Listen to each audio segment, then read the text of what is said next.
बिस्मिल्लाहिर्रहमानिर्रहीम। News with Fatima में welcome viewers. यहाँ पर आप लोग आई थिंक बहुत एक्साइटेड होंगे और ना कोई रिश्ता होते हुए, ना कोई दोस्ती होते हुए, ना कोई फ़ेस टू फेस मीटिंग होते हुए लोगों को जो है मरियम की शादी से बड़ा ही फैसिनेट हुए हुए हैं वो, और उनके दिमाग में बहुत ज़्यादा एक कॉन्सेप्ट भरा हुआ है मरियम की शादी का, हर चीज़ का, उसके जोड़ों का, उसके जहेज़ का, और उसकी शादी में जो खाने का हुआ था, उसकी शादी से पहले, शादी के बाद, तमाम चीज़ें जो हैं वो लोगों में बहुत ज़्यादा इस वक्त इन हुई हुई हैं। लोग काफ़ी ज़्यादा क्लिक कर रहे हैं इसकी शादी के बारे में। अब यहाँ पे शादी हो गई है, वलीमा भी हो चुका है, मगर मैं आपको एक बात बताऊं, अब लोगों में एक चीज़ ये है कि यार ये जो मरियम का जो हस्बैंड है ये कौन है, ये कहाँ रहता है, ये अचानक कहाँ से आया, इसका बैकग्राउंड क्या है, इसकी क्वालिफ़िकेशन क्या है, और सबसे बड़ी चीज़ ये कि डेफिनेटली मरियम की सेकंड मैरिज है, तो लोगों के दिमाग में ये भी कॉन्सेप्ट है कि यार ये जो लड़का है शायद ये भी मैरिड है, इसके कितने बच्चे हैं, जाहिर सी बात है। तो यहाँ पे मैं आपको कुछ चीज़ें बताती हूँ। देखिए, डेफिनेटली जब हम किसी बंदे को देखते हैं ना, तो इधर वो कुछ बताए ना बताए, लेकिन यहाँ पे बहुत कुछ पता खुद ब खुद चल जाता है। लोग देखते हैं, समझते हैं, बात करते हैं, लेकिन ऐसा नहीं है कि वो समझ के, देख के भूल जाते हैं। बहुत कुछ एक्स्ट्रा ऑब्ज़र्व होता है, और मैंने बहुत कुछ ऑब्ज़र्व किया।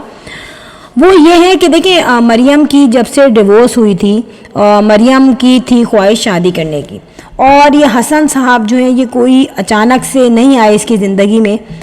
हसन इसकी ज़िंदगी में बहुत पहले से था, तकरीबन 1 साल। डिवोर्स हो गई, उसके फ़ौरन बाद ज़ाहिर इसकी जो इद्दत हुई थी, उसके फ़ौरन बाद एक क्लिप आया था कि जिसमें ये गई थी अपनी चच्ची के घर, और चच्ची के घर जाते हुए उन्होंने इनको अच्छा वेलकम किया, क्योंकि इद्दत के बाद ये गई थी, और बहुत वेल प्रिपेयर होके गई थी, वेल ग्रूम होके गई थी, ठीक है। तो वहाँ पे जब ये अपनी चच्ची के घर गई तो चची के साथ ये बहुत अच्छे तरीके से मिली, और लग नहीं रहा था कि ये कोई सिर्फ ऐसा है कि भाई इनकी सिर्फ चची है, सिर्फ चची नहीं है, बल्कि कोई गहरा रिश्ता बनता हुआ नज़र आ रहा था। और उसी वीडियो में हसन साहब आए, और ये आए हुए थे जिम से उस वक्त, और मरियम ने इनसे बात भी की, और मरियम ने इनसे हेलो हाई किया। वहाँ हसन था, और इनकी ये फैमिली मेम्बर ही हैं इनके ससुराल से, मरियम के मतलब अब्बू की तरफ की, जो कि शादी में भी वो खातून बैठी हुई थी, चची जो इनकी हैं वो भी बैठी हुई थी, और वो काफ़ी देर से इनसे बात करने लगी। काफ़ी यार चिकन कढ़ाई, पुलाव, स्वीट डिश सब कुछ बनाया। ज़ाहिर है वो इसलिए भी बनाया था कि इद्दत ख़त्म हुई थी, और इसलिए भी बनाया था कि इनको पता था कि आगे करना क्या है। तो मैं आपको बताऊं कि पॉसिबिलिटी, बल्कि 99.9% पॉसिबिलिटी ये है कि जब इसको डिवोर्स हुई थी तो ज़ाहिर है फैमिली मेम्बर्स जो है आते हैं, मिलते हैं।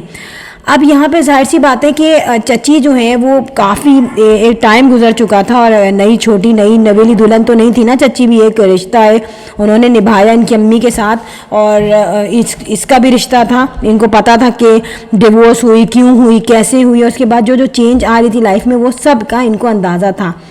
तो मरियम साहिबा गई थी कहाँ, फ़ौरन ही अपनी चच्ची के घर, और वहाँ ये मिली, वहाँ बड़ी हेलो हाई हुई, और बहुत ही ज़्यादा मोहब्बत दिखाई दी, ठीक है। तो उसी वक्त मैंने सोचा था कि ऐसा नहीं हो सकता कि जो है ये अपनी चच्ची के घर गई हैं और उसके बाद जो है कोई ऐसी ही मुलाकात हुई हो, खाली ऐसा नहीं था, ये पूरा प्री प्लान था। इनकी चची ने जो है इनको पहले ही ये प्रपोज़ल दिखा दिया था कि भाई ये प्रपोज़ल है, तुम ये देख लो, ठीक है, और मैं बहसियत बड़ी जो हूँ बीच में बैठ जाती हूँ। ज़ाहिर सी बात है यार, अब उस वक्त हसन जो है इसने देखा तो था हसन को, ये पहले से जानती थी हसन को, लेकिन क्या हुआ कि शादी के तौर पे, शौहर बनाने के तौर पे इसने पहला स्टेप उठाया था, जहाँ से इसको ज़रूरत थी किसी सपोर्ट की, और वो सपोर्ट इनको इनकी चची ने दी, जो कि डेफिनेटली बहुत अच्छी चीज़ है।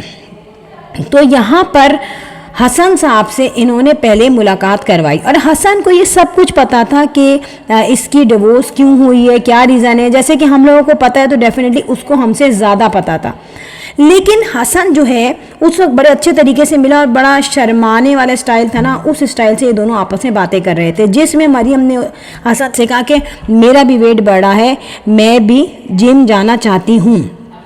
ठीक है, यहाँ पर क्या हुआ जनाब, दोनों में बातें हुई जिम के बहाने से और मिलने के बहाने से, चच्ची के बहाने से, कहते हैं ना नो हाउ हो गए एक दूसरे से। ठीक है, अब हुआ क्या कि यहाँ पर मरियम जो है उसको तो करनी थी शादी और मरियम बिल्कुल अकेली थी। आपने देखा कि वो क्यों गई बेचारी, वो इसलिए गई कि यहाँ पे इनकी जो बहनें थी दोनों, वो मरियम को स्टार्ट से ही जो है नापसंद करती थी। मैंने ये बात आमना में भी देखी, ये बात मैंने आयशा में भी देखी कि यार वो जो ना किसी तरीके से भी ना मरियम को नहीं चाहती थी कि मरियम जो हमारे साथ रहे। शॉपिंग पे भी जाते थे तो आमना और आयशा ही जाते थे, तो ऑब्वियसली मरियम को कोई ना कोई डिसीजन लेना था। अच्छा, अगर मरियम की दोस्ती होती अपनी बहनों के साथ तो वो किसी ना किसी बहन को भी शेयर कर लेती, अपने साथ शामिल करती, मगर ऐसा नहीं, तो मरियम अकेली ही गई और अपनी उनको चची को उसने एक आउटफिट भी दिया, बड़ा अच्छा सा जोड़ा। अच्छा, यहाँ पर हसन के बारे में मैं आपको बता दूँ, लोग बड़ा कह रहे हैं कि यार पता नहीं इसके 12-13 बच्चे हैं।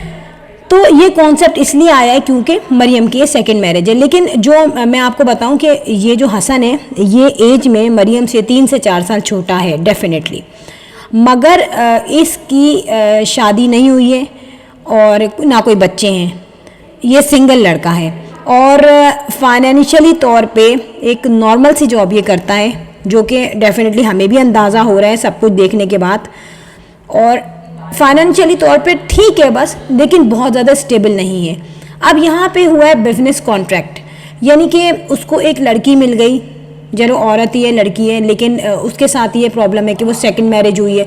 लेकिन यहाँ पे हसन ने बहुत बड़ा बिजनेस कॉन्ट्रैक्ट किया है और एक तरीके से मैं कहती हूँ समझौता किया है कि यार चलो मेरी जॉब नहीं है और या फिर मेरी ऐसी जॉब नहीं है, कोई बहुत ज़्यादा प्रोफेशनली जॉब नहीं है उसकी, लेकिन उसको सेटल होना था। अब आगे औलाद हो ना हो अल्लाह के हाथ में, ठीक है, लेकिन उसने कहा यहाँ तो सेटल हो जाऊँ, क्योंकि देखिए नॉर्मल फैमिली में हसन की शादी होती तो हसन पे ही जिम्मेदारी होती, और अगर किसी नॉर्मल घर की फैमिली में या अपने जैसे लोगों में वो शादी करता तो वो ये डायमंड की चेन, डायमंड का सेट, इसके अलावा मुंह दिखाई में 1 लाख रुपए, ये कोई कहानी कहीं से नहीं होती। ये कहानियाँ सब जब बनी है जबकि उसको दिखा के सामने से भी मुझे इसका, अगर मैं एक्शन दे रहा हूँ तो मुझे इसका रिएक्शन बहुत पॉजिटिव मिलेगा। एक तो वो क्या हुआ, लोगों में पॉपुलर हो गया, हाय 1 लाख सलामी दिए और चेन पूरा सेट दिया है डायमंड का, ठीक है। हालांकि वो डायमंड का सेट जो है वो गोल्ड के सेट के बराबर ही होगा जो आजकल गोल्ड के रेट चल रहे हैं, ठीक है, अच्छा है।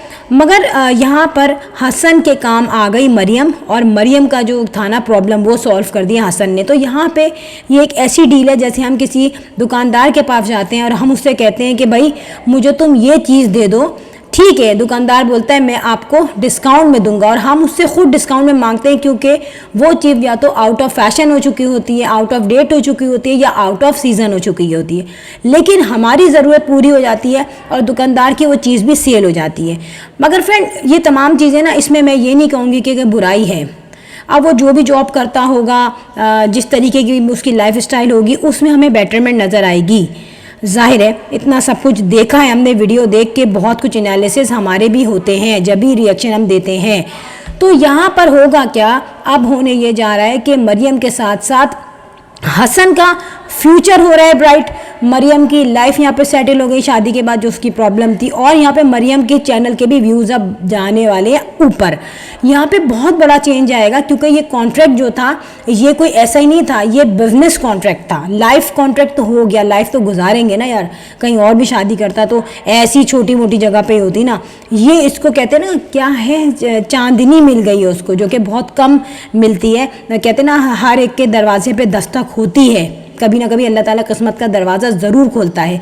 तो यहाँ पे हसन की किस्मत का दरवाज़ा खुल गया है। मरियम के लिए नाकाबिले यकीन चेंज आया उसकी लाइफ में, क्योंकि मरियम जिस तरह थाल को उठा के, माइयों की थाल को उठा के झूम रही थी, मेहंदी में झूम रही थी, तो वो तमाम चीज़ों से उसकी एक्साइटमेंट लेवल का पता चल जाता है। एनीवे हम इनके लिए वेल विशर हैं और इनके लिए हम आगे भी यही दुआ करते हैं कि आगे इनकी लाइफ जो है वो फुल ऑफ रोजेज़ हो। सो फ्रेंड, वीडियो तो हो गई एंड, और लास्ट में मुझे बता दिया अगर ये वीडियो कितनी अच्छी लगी है आपको। So friend, if you like my video so hit the bell icon. I will sign in next vlog. Till then अल्लाह हाफिज़, बाय बाय।